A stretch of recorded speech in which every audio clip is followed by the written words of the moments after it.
Man, today we're talking about Sal Khan. And what are we saying about him, man? Like the age-old tale is there's no romance without finance, no money, no honey. All the different phrases that are associated with the whole idea of a man's willingness to furnish some funds, his willingness to be able to come to the table with some dollars. So, what are we going to discuss, right? This man, he's 31, living at home with his parents. He's dating a baddie, right? So I know you saw the thumbnail. I know you saw him choosing between his parents or Nina, right? Oh man, I could use a Nina in my life too, man. If I was living with my parents and I had a Nina by my side, and then I knew I had a little bit of money coming in, I don't even know if I'd be even worried about anything. Adding insult to injury, this man's not even paying any rent in his parents' house. Imagine all this discussion we have online talking about, the average man makes this much money. The average man who's looking for a certain type of woman makes this much amount of money. But this man is a high income earner and he's living at home rent free. So I'm going to bring up one of the finance bros. We're going to see if we can get the other one online with us today to really discuss this. I'm curious to hear what he thinks about this whole dynamic, because as a man, I've dealt with the same exact thing. The whole idea of I only want a man who has his own, who has his own, who has his own. But here we are dealing with Sal Khan. He's dealing with the opposite. He's not having to worry about all that, right? So without further ado, we're going to bring up the intentional millionaire. Salute, bro. How's it going? What is going on, Sim and Company? How's it going today? And listen, Tim. Now, coming up, did you ever come across a situation with women who were telling you, no, listen, I'm not coming over to your parents' house. I'm only coming to somebody's house that has their own. I don't even want you to have no roommates. Do you recall having a similar experience? It's funny you say that. Yes, I have had women say they don't want a guy with no roommate. They don't want to come to your parents' house. Yes, I experienced that. But it never stopped me, but I have experienced it.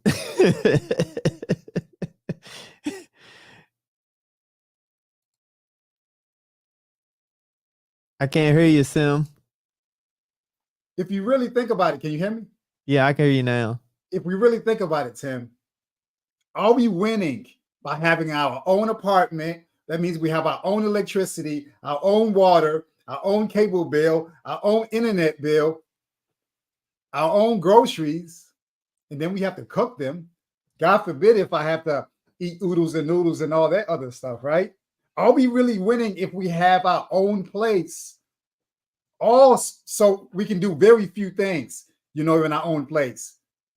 Are we winning by having our own dwelling so we can say we have it while at the same time struggling to be able to pay for it?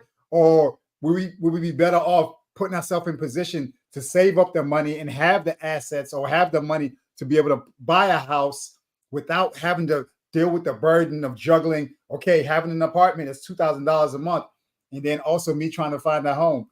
Do you think there's any benefit to that notion that we can just figure out a way to live with our parents and then make it work with our parents long enough for us to buy a property, and then we can take that money and use it towards something that's going to put us in a different position? Do you think that's an acceptable idea in our society today?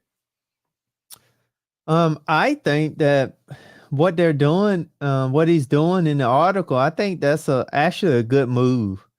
I think right now, just the way the cost of living, the way housing is, I think having a strategy is more important than doing it just because you want to be popular, doing it just because you want to be light, doing it just because that's what everybody else is doing. I think, bar none, he gonna have a fantastic strategy, because let's just say if he do that for 5 years, let's just say 5 years, and let's just say he makes 220,000, but let's just say he save 100,000 out of that 220. Then over 5 years, that's $500,000 that he have saved in cash. And do you really think now he can't buy a home, be able to afford to furnish the home, be able to afford to upkeep the home? I mean, he's in a win-win position, and he's young doing it. It's a no-brainer, man. I mean, to be See, truth be told, why is this strategy like something that's frowned upon? Why is it so bad for you to live with your parents, especially when you can't really make it, right? Like here you are fighting tooth and nail in order for you to be able to afford an apartment. Like the whole idea of you spending less time at the place that you're paying for than everywhere else that you're doing things just doesn't really make sense. You're not going to be able to get the return on your investment because you're so busy being out there grinding. Now he's fortunate because in the heart of the pandemic, and I'm going to pull it up right here, in the heart of the pandemic, he moved home, right? Everybody else was trying to figure out a way for them to shelter in place, figure out how to be with someone else. But there's value in that, in my opinion, though. So, like you said, $500,000 in the span of how long? 5 years, Tim? Yep, 5 years. No brainer, man. You don't have to convince me. I already know what's up. And But go ahead. But that's one of the things I think a lot of other communities do that we don't necessarily do a great job of. And that is taking the time to leverage opportunity, because the opportunity cost is huge for him. See, one, he may be missing out on a significant other, a spouse, but he's missing out probably on the wrong spouse. The one that's going to rock with him now, one, we at least know that she has vision because she's willing to go the distance because she see the strawberry at the end of the tunnel. So that's one. Two, he's going to alleviate the ones that's there for all the wrong reasons anyway. And then three, he's going to be in a great financial position. But here's the other side of that we have to think about. One is we don't know if he may be paying his parents' rent or whatever the case may be. But also, that allows him to take a burden off his parents, even if he's paying rent there, because now that's an extra income that going right back into the family. See, but so many times we look at it as a bad thing. We had an expectation that we supposed to stay with parents and not pay anything. But do we really understand that that all filters back into the family? Meaning he paid rent while he's there. Something happened to the family. He's next in line anyway. So in essence, he's just paying himself for in the future. That's assuming that they're choosing to leave things with him. But if they got a great relationship, why wouldn't they? And I think a lot of time people miss those key components, which is huge. It's a no-brainer. Like you're saying, he's almost like he's prepaying for the fruits that he's gonna bear coming into the future, right? Right. And what it does is it creates an opportunity for him to become acclimated to all the things that are necessary in order for him to take care of the household finances or household responsibilities just in general, right? So I want to share this right here. So here we go. Without further ado, we have another real estate millionaire. So Perry, what do you think, man? So we have Sal. He's making $220,000 living at home. Yep. Is he a loser, Perry, in your eyes? Absolutely not. Absolutely not. Actually, I tend to think if I know we've all heard it, man, as soon as you get 18, you out of here. You gone. That's the worst thing in the world, man. If you can set someone up, I see nothing wrong with it at all. Setting someone up, save up, position yourself to go out in it. What happens now, people, they're not really ready, but they either get forced out or they hop out prematurely and then end up really dropping the bag or messing up things and then getting in debt, having to dig themselves out of a hole. He's positioned, he will be well positioned, way way better position than anybody else that's doing the alternative, in my opinion. So I don't think it's a bad idea at all. I mean,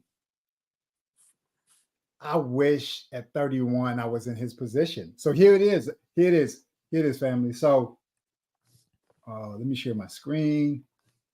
I wish this was me, because if it would have been me, man, I would have ran it up just like him. I would have figured out a way to make it work. So look, check it out. Bam. Let me see. I don't know if that's better. Let's see. All right. So look, it says Khan doesn't pay any specific bills for the household, but he covers other miscellaneous expenses like the family's Costco membership. My God. He pays gas.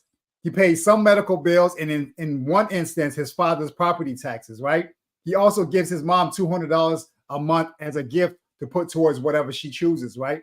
His parents are retired and living off savings from selling their home in Pakistan, right? So now we're also talking about a little bit of privilege here, right? So now people who have prepared themselves in other spaces, whether it's early in life or maybe from another country, then they can come here and devise a specific plan. We're not going to sit up here and give these apartment complexes boat money. What we're going to do is figure out a way for us to pull our funds together, have a strategy, because this is what even happened right here. In the midst of even the pandemic happened, this is what happened right here. This is what happened. So let me share this, guys. I want y'all to see this. All right. So he earns about $212,000 a year doing tech sales. He works remote, right? He started buying real estate in 2022. Now this man has four real estate investment properties, and then he's netting $8,000 a year with room to grow. He splurges on dinners and eating out and making time for vacations, right? And he lives rent-free. Now, how many people can sit up here and say that they have those things going for them, while at the same time, the biggest burden, the most expensive expense that any person has out here in America, more specifically, is your living expense. If you can have your parents put you in position to do that, it's amazing. So look, this is the last thing I want to cover before I go to you guys. Look, he said soon after his oldest sister moved to Houston to work as a physician, and by the time Khan was 17, his parent moved to be close by to her and help raise their grandchildren, right?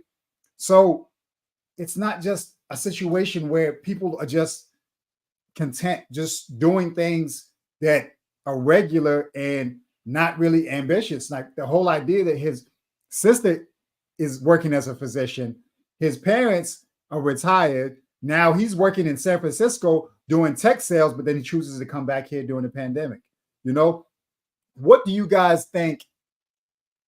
What do you guys think about the power of doing something like this 20 years ago? Where would you guys be at if you guys did something like this 20 years ago? Tim, go ahead. Man, the skies will be the limit. I will probably have $2 million in cash saved. If you think about how much money you could have spent, you know, during the time that you were just paying rent, and all that money would have been going towards investment, going towards debt pay down, going towards an opportunity for you to attain more real estate. You know, it's just you're working with a bigger shovel, and there's tremendous value in that. Now, granted, there's a stigma that's associated with the whole idea of you living together as a family. Here's my man and his family right here. That's him and his family. That's them right there. So we can see that they were part of an elite class, because this probably might have been in Pakistan. Let me see.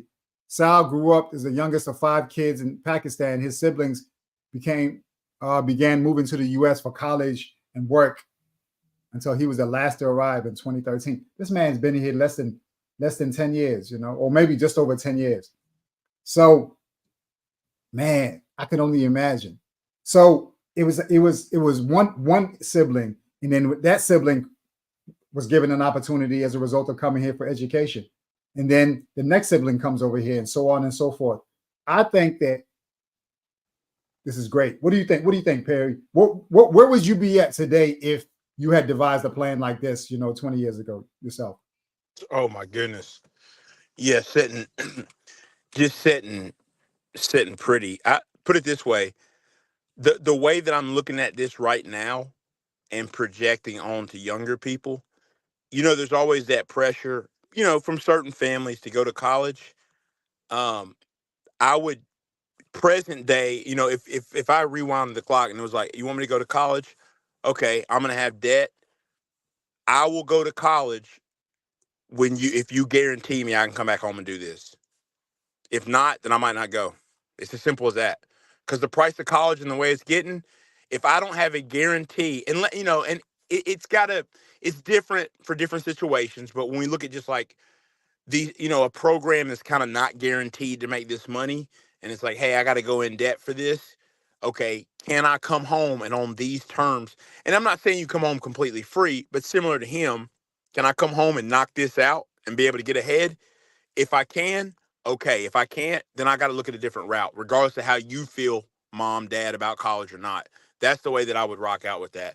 Because to me, that type of model, certainly if you're in a situation where the parent can't pay for you to go to college, then this is the alternative, in my opinion. Okay, if you can't pay for it, well, you obviously can pay to live. You have been. You raised me. Well, I need to be able to come back home and knock this debt out so I can get off to the right start.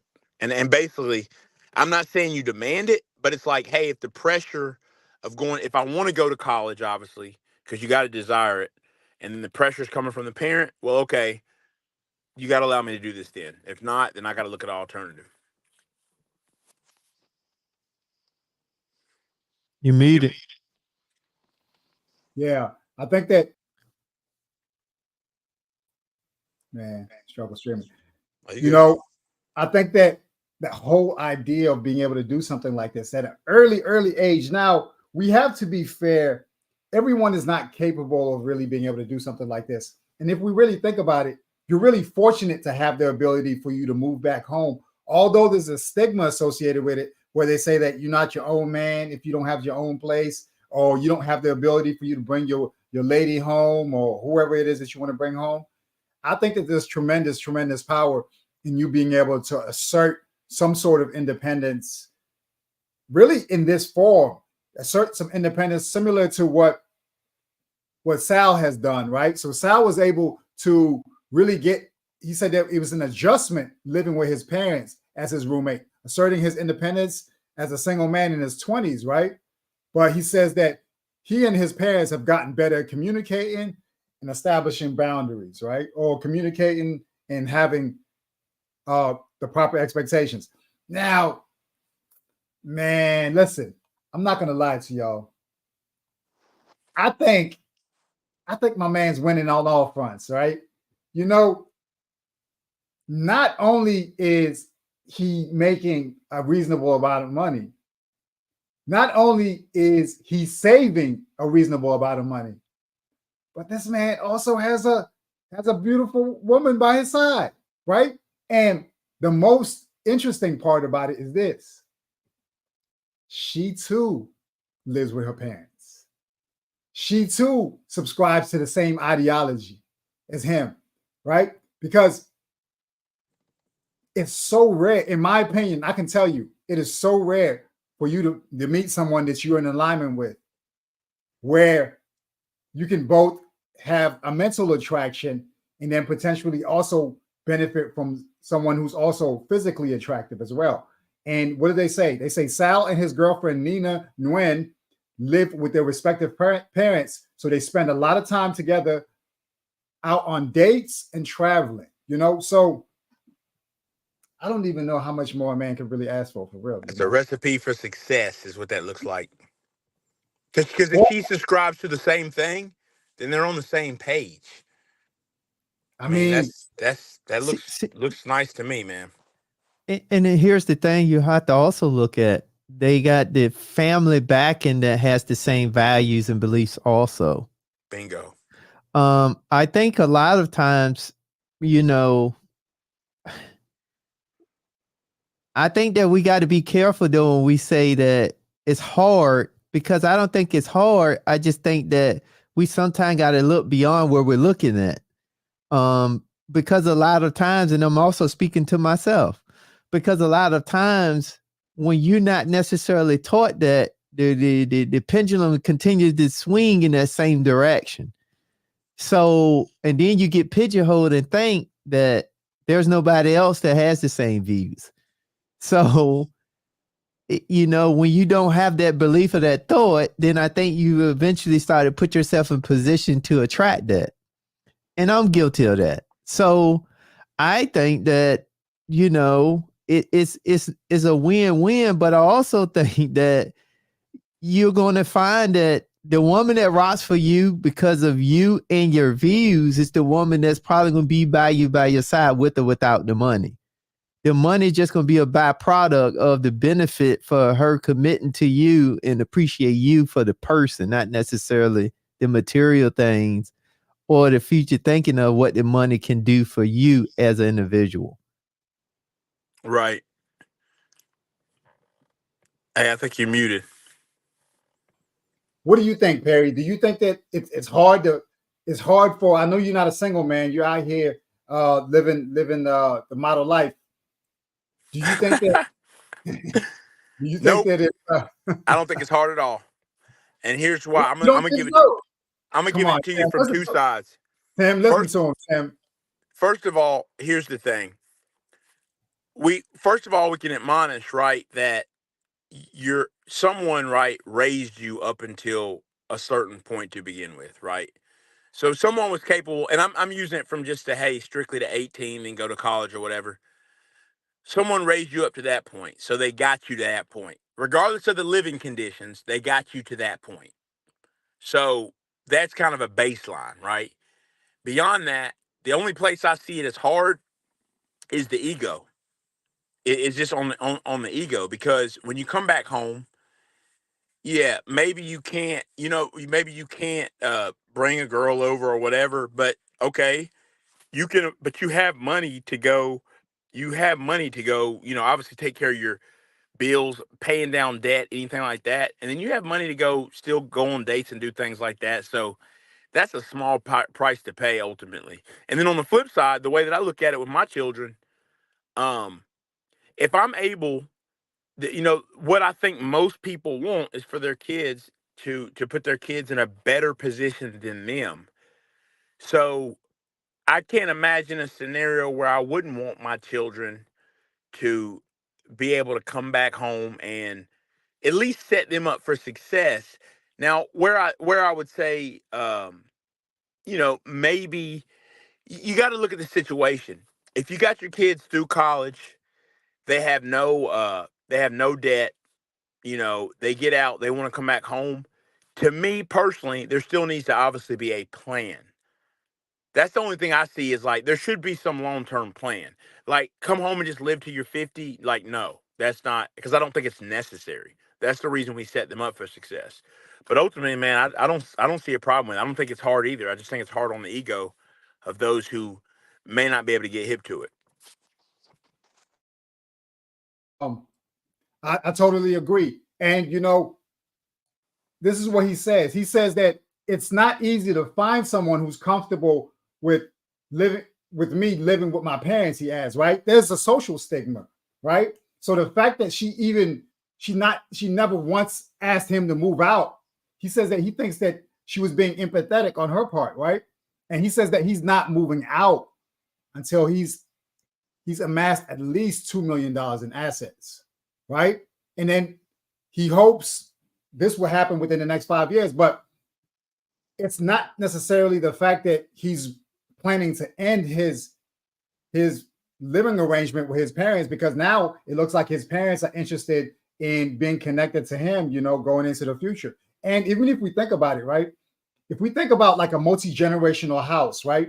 The benefits of you having the grandparents, you can have the couple, and then you can have maybe even like the siblings and then their children all in one house. Those children really forge like really, really strong relationships. So the grandparents have an opportunity to really be influential to all their children in a situation like that, but not too many people are willing to do that, even for a short span of time, all in the, under the guise of having our own. Now, I understand the whole idea of having privacy and you being able to have personal time with you and your mate.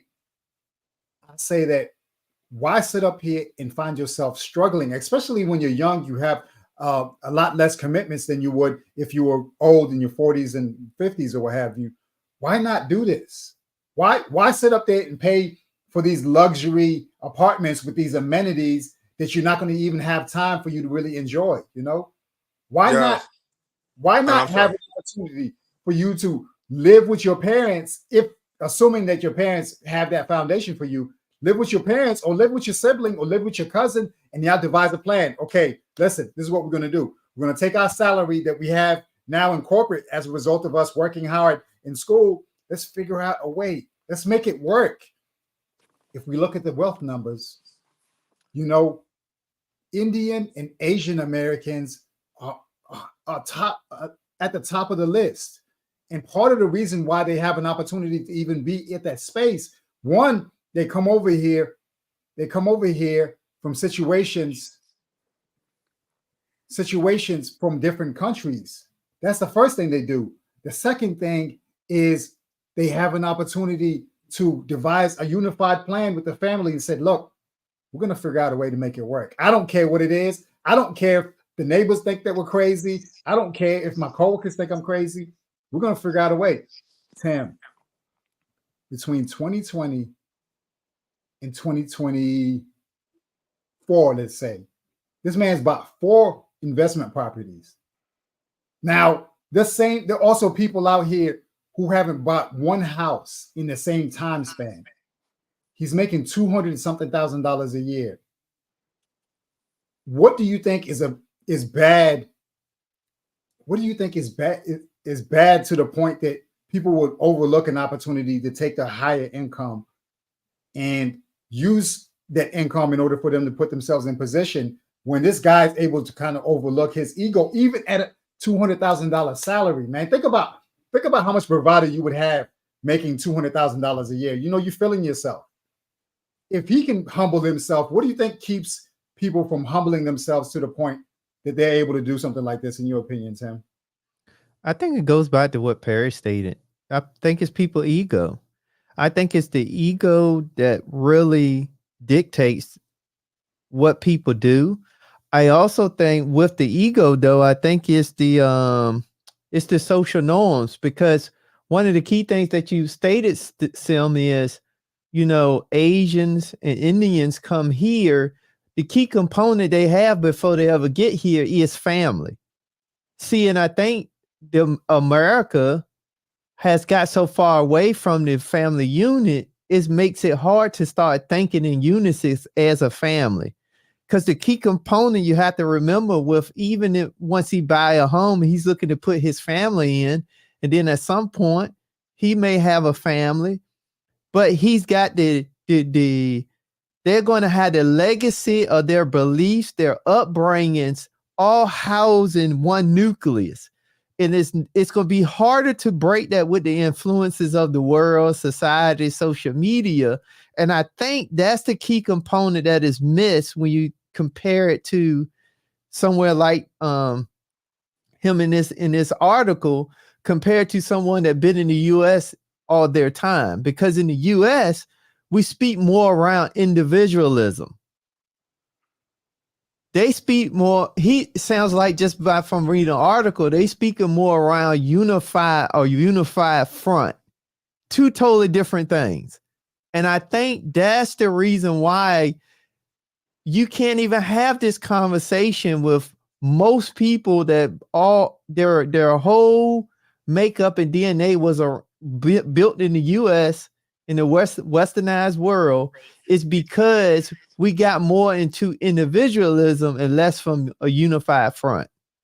Hence why everything is so individualized. Hence why when you talk about even mentioning this to a woman, they look at you sideways, or even your own family, or even the men in your family think it's crazy. because that's just something we not taught. But we don't think about the strategy and the plan that can propel us forward. Because if you think about when we get immigrants and things that come here, that's one of the things they do. They all stay in the house, save up the money, and then they go buy another house.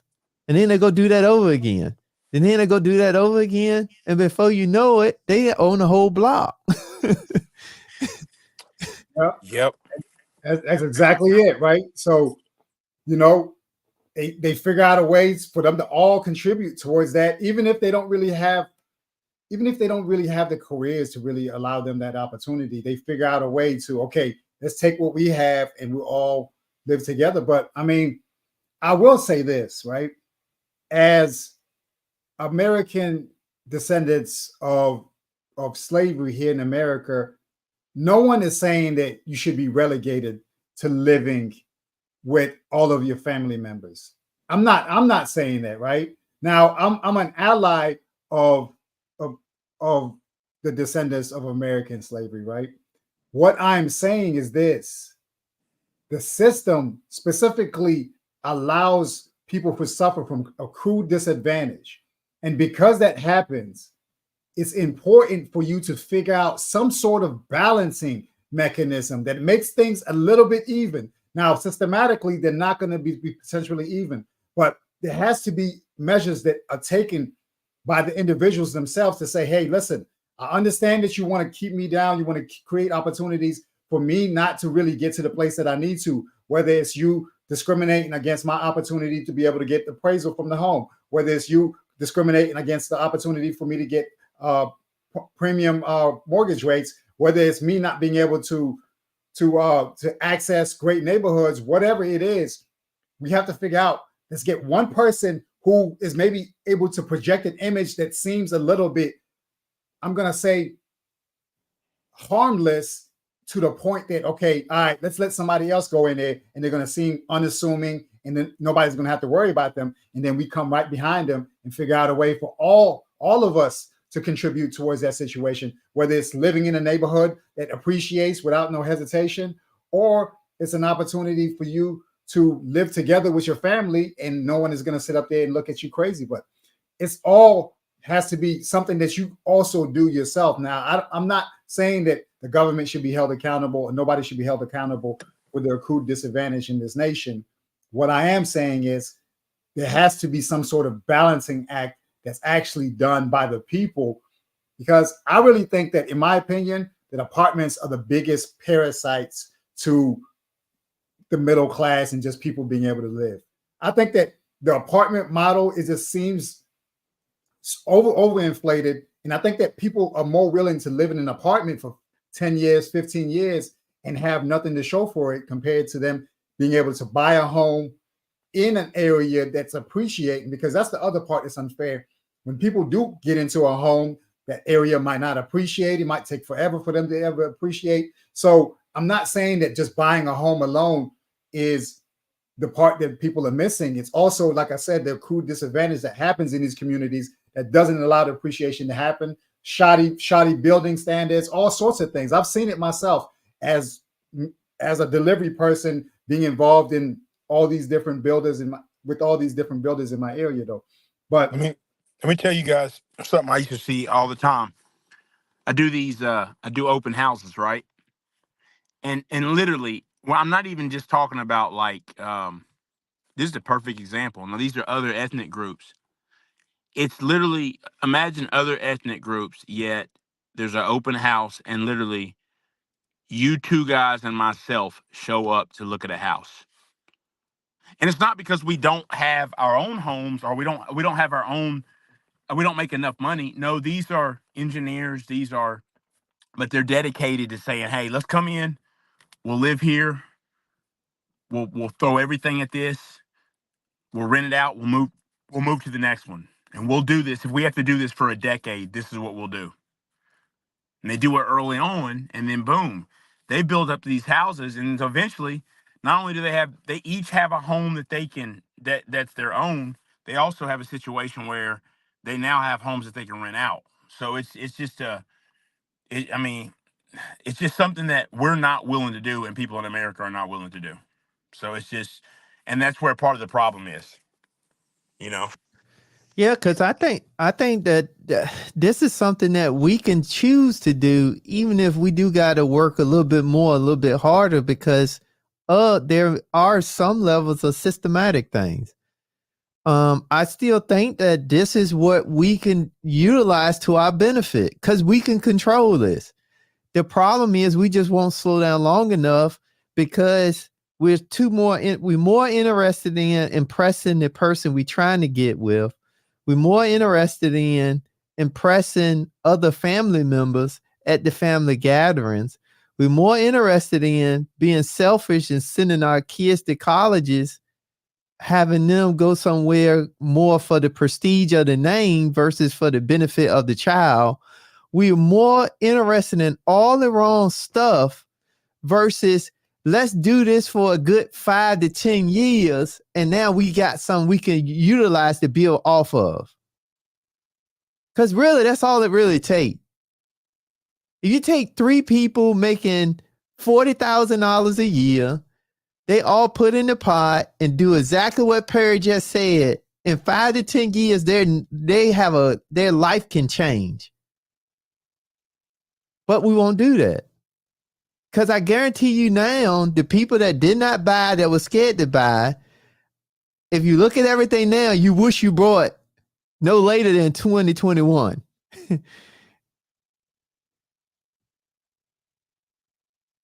I completely agree, man. I mean, it's just wild how much the houses cost now compared to what they were before their time period, you know. And you can't really do nothing with that time. Just getting past the ego. What's really wild to me is being in these dating streets. How many people say, I don't want nobody who has a roommate. I want a man who has his own. I have my own. So I don't want nobody that has their own. I mean, that doesn't have their own. And do you really have your own when you're sitting up there struggling for you to make it, you know, stressed out? You can't even have no peace. See, but let's be honest. The whole concept, in my opinion, the whole concept of the even 50-50 is stupid to me. Meaning that people are willing to continue to pay 100% of everything, then 50%, so we both can have something. Or we can put it together and we both have something together. I just don't understand that. It makes no sense to me. What's the point of us getting together if we not coming together to build together, to bring something together? But if you got one person doing everything, the other person just off in la la land, that doesn't make any sense. Yeah, Perry, that's facts. That doesn't make any sense. No sense at Okay. all. Hey, or let's just say, even if you say, okay, I'm not paying everything. Okay, he paid the mortgage. Okay, now you take your money, you do the investments. Like, what are we doing? That's my thing. We don't want to come together to build nothing. Everybody's just so stuck in individualism. Because I'm telling you, 50%, paying 50% is better than paying 100% of everything. Yep. I just don't understand it. Not to mention when asked the question, or let's just say you're dating and they're like, you should be on your own. Okay, explain why. Because last time I checked, I make enough money to be on my own. So I don't have debt and I own properties. So there's obviously a reason why I'm not. It ain't about being scared, obviously. So do you have a better reason? Can you explain why I should be on my own? And if it's for you and your own selfish reasons, then maybe you should be on your own with someone else. I mean, I hate to be blunt like that, but that's just the truth. That's the thing is we're so caught up in America in looking the part for other people. Like here's the thing. We get on this platform on the regular, three successful men who have done fine. And when you hear what this guy has, what he makes, what he owns, none of us got nothing bad to say about him. But somebody who makes 30,000 a year got the nerve to get on a platform, or got the nerve to talk to him and talk about he needs to move out, and not his girlfriend, but I'm saying, you know how people do, and it's just crazy. The very one telling him that he need to move out would be one who's got debt probably and is not in a good situation. So the thing about him, and I commend him for, is he doesn't seem like, although he hasn't had to, he's met the right person. He's not willing to cave to that. I respect that. Yeah, I mean, precisely, right? Because if we look, I think that he's super, super lucky, man. I mean, for him to be able to have someone, she understands it's a cultural thing. She understands it's a cultural thing, and we can still be together. We can still be together without actually needing to share an apartment or home, right? And so that means that most of the time is spent with them going out on dates, going out to the restaurants, going on trips together. So it's not like they're not really having an opportunity to have personal time. But I'm saying that how many guys can actually say that they have a woman who's not drawing from him? Like, even if we look right here, like, look at this. Look at his monthly expenses. This man's spending $11. What gym membership is $11? What sort of gym y'all think that is, Tim or Perry? I can tell you that. Something like Planet Fitness. Planet Fitness, right? This man's making $200,000 a year. He's going to Planet Fitness for the gym. That's that Anytime Fitness. That ain't even Planet. That's that. Yo, listen, I mean, come on. His student loans are $234, his insurance $250, his gas is $300, discretionary is $14. He spent $1,600 on food, and then he has some housing. He's probably the mortgage on one property is $2,100. So at a rate of him getting paid 226, let's say $220,000 a year. Let's say maybe he's getting taxed at maybe 50%. I don't think he's getting paid tax at 50%. He's probably getting taxed maybe 30-40%, So he's spending 6 times 12. What's that? 6 times 12 is what? That's 60, 72, right? So he's spending $72,000 in expenses. And then he could still have 30,000 to the good, putting it towards investments, Well, I'm gonna cut in real quick, Sim. But this making an assumption, and we're gonna go with assumptions. But because his parents are retired and he may be the breadwinner in the household, he actually could be getting more tax deductions. Yeah, I mean he could, but you think about all the houses that he has, though, right? So the houses that he has allows him to be able to save majority of his money. It said it here. It said that right here. It says this is what it says. It says he says for now, Khan says that he'd rather focus on beefing up his investments rather than paying off his student loan debt, right? His interest rate is 4%, right? And he didn't make any savings or investments in the month of December, but in 2023, he stashed 75% of his pay. 75. Now, how many people know the value of you being able to have 75% of your pay? That's the power of you being able to live at home as an option. $212,000 times 75. What's that? Let me see. That's at least probably 150, 160, man. God. Man, to save 75%, I'll live with somebody else's mama. Seriously, man.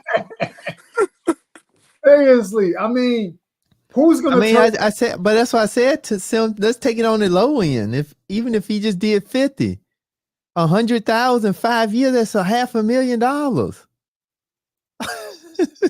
His Robinhood, Tim. In his Robinhood, he has 212, right? And then he has Wealthfront with 46. And then his retirement. So this must be his. You think this is his brokerage account? His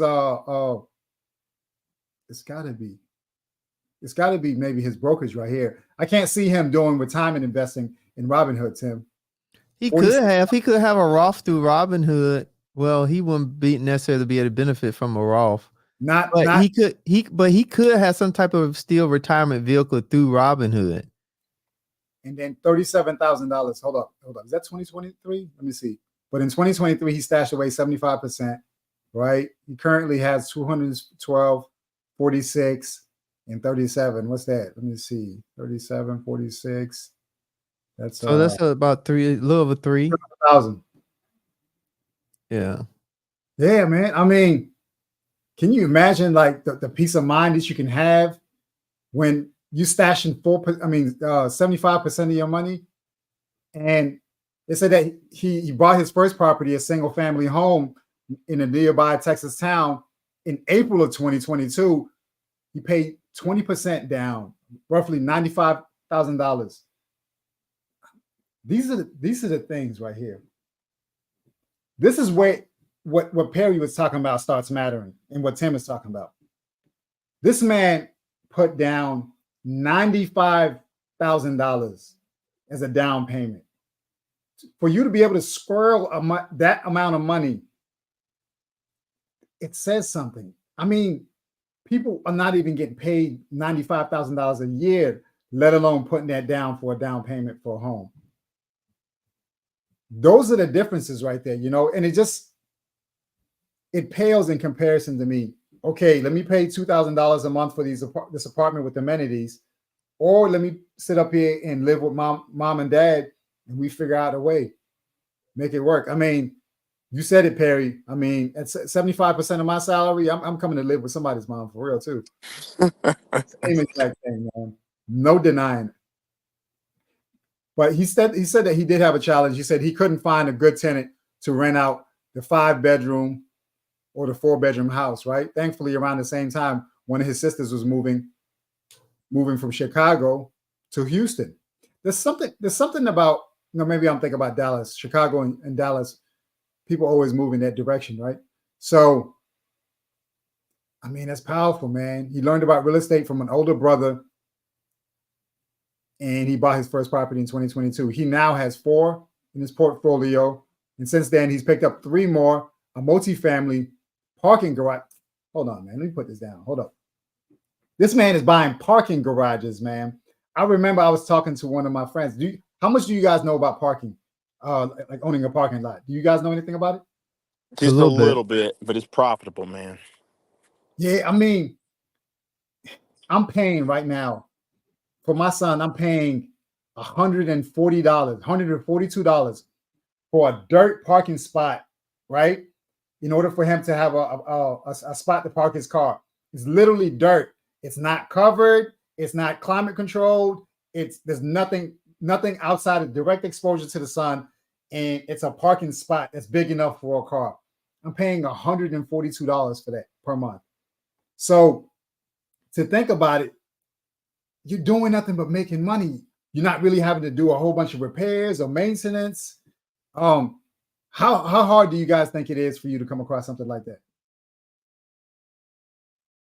Oh, you muted, Tim.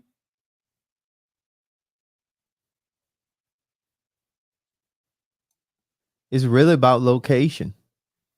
Getting the right location is a cash cow. I'm telling you, it's a cash cow. I mean, I don't know, man. It's just wild, man. I don't know if it's a timing thing, if you just have to be there very, very early. But man, you think about even the paved parking lots, the amount of people that end up parking there compared to the amount of money that you have to pay in order for you to do maintenance to it. I don't even know if there's any maintenance to a parking lot outside of having someone go out there and pick up the trash, man. What do you know about it, Perry, in reference to the parking lots? Yeah, I don't know if y'all remember a few years back.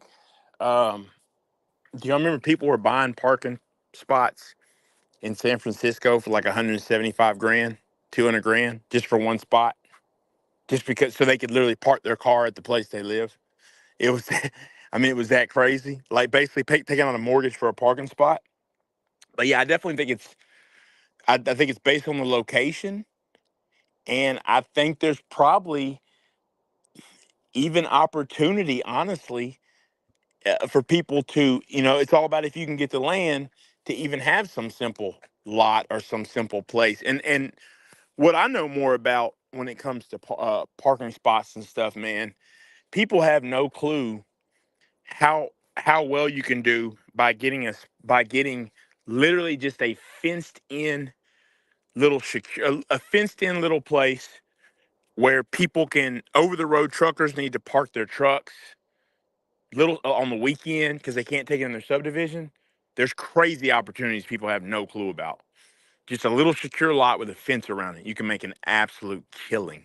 People in rural areas, cities, everywhere. I pass them all the time. People don't even pay attention to them. So it's great opportunity. Yeah. So Perry, in reference to that, what do you think with the trucking market being what it is? What is the daily, the monthly rate for those spots anyway, though? Well, the monthly spot, I mean the monthly rate, it really is going to vary. But what you'll notice is it usually starts out as something real simple, and then as more and more people see the opportunity, the spot is going to be on based on if it's just for individuals, or what also happens is you end up with people who companies, and I've worked for companies that literally paid for these, that needed just like a drop yard where they want to keep their trailers and trucks.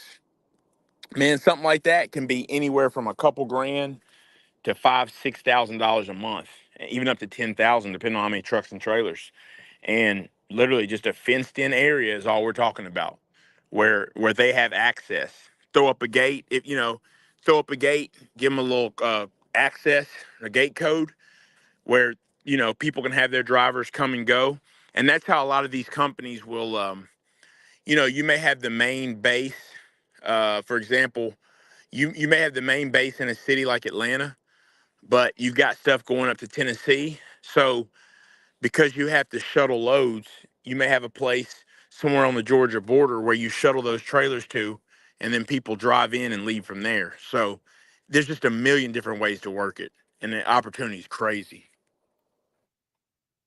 Yeah, man. I mean that sounds like a really amazing deal for real, because we all need the trucks out there, and like you said, there are not a lot of neighborhoods. It's against the HOA rules, and really, it's against the city law. I used to run a box truck, and I had a difficult time finding a spot to park. You're always getting kicked out of a different spot because it's just an eyesore. It's just a big vehicle, and it's really zoned as commercial a lot of times, and they don't want that in nobody's residential area, right? So he has the uh, multifamily parking garage, and he has a storage unit in Florida, and he also has a vacation rental in Arizona, and he also has a single family home in California. So this man has a house in Houston where his sister lives. He has a house in California where his brother lives, right?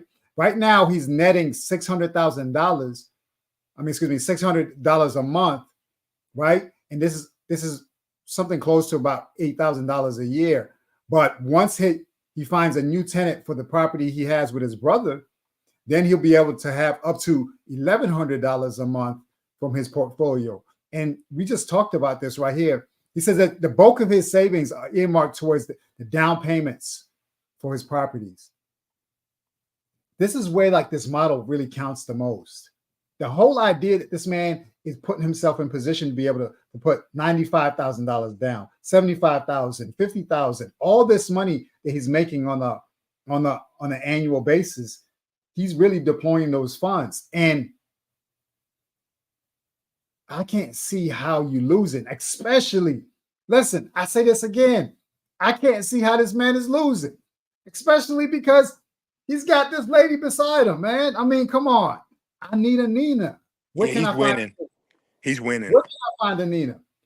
Salute the pills, potions, and poisons. Look, you see, she's out there hiking with him. You see, that's why I'm about that nature life right there. Pills, portions, and poisons. So that's it right there. I mean, where is this man losing at? I don't see it.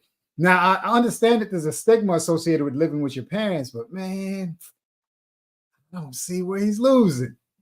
But I wanted to just bring that to y'all's attention. I wanted that to really have some real estate guys, the intentional millionaire and Perry Unlikely, to really speak on this right here, because this man is winning at 31 years old, having 4 properties, storage unit, multifamily parking garage, Airbnb.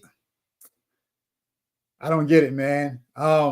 And this really concludes this whole conversation. He says there's nothing to be ashamed about the decision. He says it's a choice that I made. It's a choice that I made to be with my parents, right? And I'm grateful for that. And so maybe it's not with your parents for you. Maybe it's with your siblings, right? Maybe it's with your cousin. Maybe it's with your friends. Either way, there has to be some kind of balancing act that's taken. You're going out there and you're working in order for you to put yourself in position. We can sit up here and say how bad it looks. I can just say from the standpoint of the Black community, for a man to be living with his family, or for a man to be living with roommates and what have you. But the numbers say that the Indian people, Indian Americans are at the top. Then you have the Asian Americans, and then you have all the other social groups. And unfortunately, let me find it real quick. Unfortunately, the group that's at the bottom are the Black people.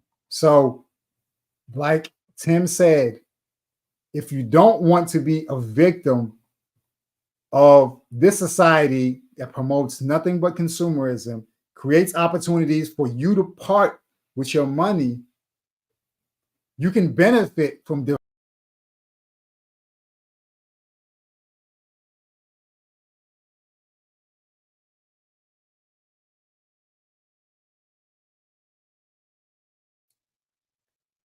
We lost him. Yeah, I'm not sure what But happened. but I think the key is that we just gotta leverage. Okay, there goes Sam. We struggle streaming. stream. Yeah, go ahead, Tim. What were you saying? No, I was just gonna piggyback off of what you just said. I just think the key is that we can't get so caught up on what everybody think we should be doing, what everybody's suggesting we should be doing, and we should be focused on what is our strategy for our family. What is the strategy for your own last name?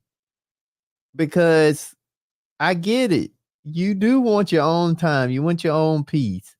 You want that. But that should be around first. You getting the first thing going first. Okay. You first got to sit back, figure out what you want, what the strategy is, and start formulating a financial game plan around that. And you should want to leverage the opportunity in front of you, because the opportunity cost is going to be so much greater in the future. 5 years from now, 10 years from now, than it will be. Then you getting out on your own and struggling on your own. And you proud to say that you have your own.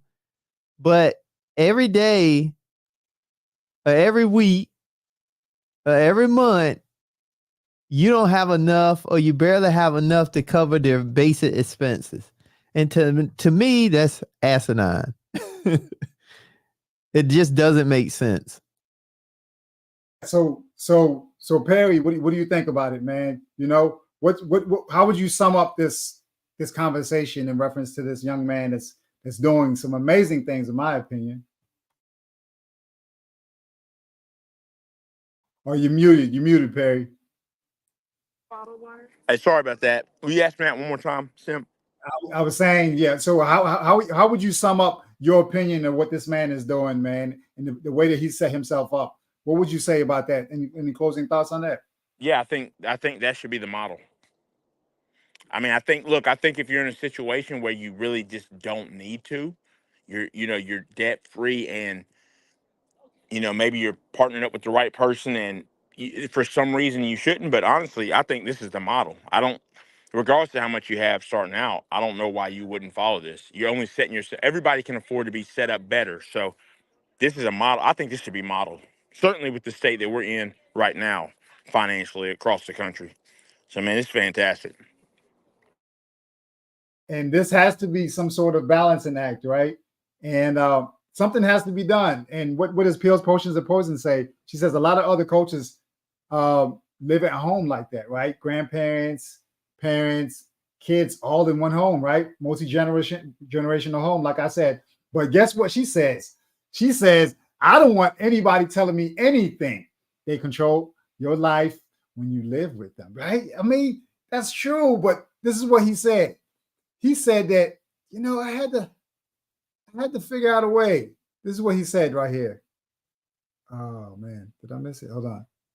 This is what he said. Let me share it with Pills, Portions, and Poisons. This is what he said. He had a similar struggle. He says it was an adjustment living with my parents, right, as roommates, and he had to give them some straightening, right? He said that there was no way that he could just overlook the opportunity to live with his parents, but he says that he and his parents now have gotten better communication in place, and now they have established some realistic expectations for one another. So, maybe he's not doing his thing at home. He can get a telly, but I mean, making it work. And in fairness, the man is winning. I mean, listen, yeah, he's not thinking about nobody in the whole country, And then for her to also be on the same program, man, how can you lose? She got that long-term vision. Man, seriously, man. And they're going to be able to go places, right? So without further ado, we appreciate you. Appreciate you for checking out. We are the Finance Bros. And if you have anything that you want us to cover in reference to some money, some messy money, something that's out here in these streets, you can reach out to us. Our contact information is in the description. And beyond that, we'll see you guys on the next stream. Salute.